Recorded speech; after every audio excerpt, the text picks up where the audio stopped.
Il y a en ce moment un changement de fond qui est en train de se produire dans nos systèmes d'information. C'est une mutation, une vraie, si profonde qu'elle redéfinit absolument tout. On appelle ça le double basculement et c'est ce qu'on va décrypter ensemble. Allez, imaginez une seconde.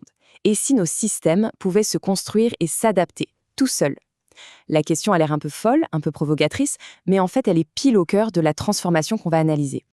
Le concept clé, donc, c'est ce double basculement. Et attention, il ne s'agit pas d'un seul changement, mais bien de deux forces très puissantes, deux vagues de fond qui convergent pour tout remodeler. Allons voir la première. Alors, ce premier pilier, c'est l'automatisation de la production logicielle elle-même.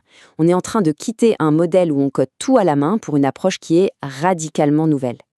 Là, la rupture est totale. Historiquement, un système, c'était assez simple. On avait une base de données et puis une interface pour y accéder, point. Aujourd'hui, on entre dans une ère de production assistée par l'IA où la création n'est plus figée, elle devient continue et adaptative. Et alors, quelles sont les conséquences concrètes de ce premier pilier? Eh bien, elles sont massives. La productivité est complètement démultipliée, la qualité du code est standardisée, donc améliorée, et forcément le rôle même du développeur se transforme en profondeur. Et quand on parle de productivité, on ne parle pas d'une petite amélioration, genre 10 ou 20%, non, non. La source, elle, mentionne une accélération par un facteur n. C'est un saut exponentiel. La vitesse de génération, de documentation, de revue de code, tout change d'échelle.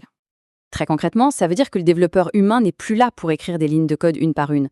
Son rôle évolue, il monte en gamme. Il va plutôt définir l'architecture, valider le travail de l'IA et superviser l'ensemble du processus. Il devient le chef d'orchestre. Voilà pour le premier pilier. Passons maintenant au deuxième, qui est tout aussi important. Il concerne la manière dont nous, les humains, on interagit avec ces nouveaux systèmes. C'est vraiment l'autre moitié de la révolution. Le nouveau modèle d'interaction est d'une simplicité presque déconcertante. C'est fini, les menus complexes, les formulaires à rallonge. L'utilisateur, il formule simplement une intention en langage naturel. Et le système, lui, grâce au modèle de langage, il comprend le contexte et il exécute directement la tâche demandée. En fait, ce changement de philosophie est total. On passe à, et je cite, un système d'information centré sur l'utilisateur et non plus sur la donnée ou le processus. C'est la technologie qui, enfin, s'adapte à l'humain et plus l'inverse. Alors, qu'est-ce qui se passe quand on combine ces deux piliers, l'automatisation d'un côté, le dialogue de l'autre? Eh bien, l'impact stratégique pour les organisations est absolument transformateur. Les bénéfices clés, on peut les résumer en 4 points. D'abord, les coûts de développement et de maintenance, ils chutent. Ensuite, les interactions utilisateurs deviennent hyper fluides, ce qui booste l'efficacité. L'entreprise gagne aussi une capacité d'adaptation quasi instantanée. Et enfin, les compétences évoluent, de la technique pure vers la gouvernance des systèmes.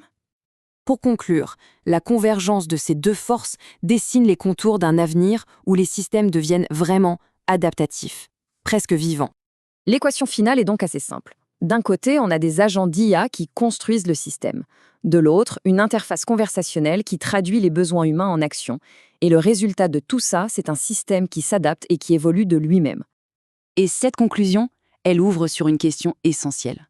Si la technologie peut s'adapter instantanément, en un claquement de doigts, le véritable enjeu n'est plus technique, il devient humain.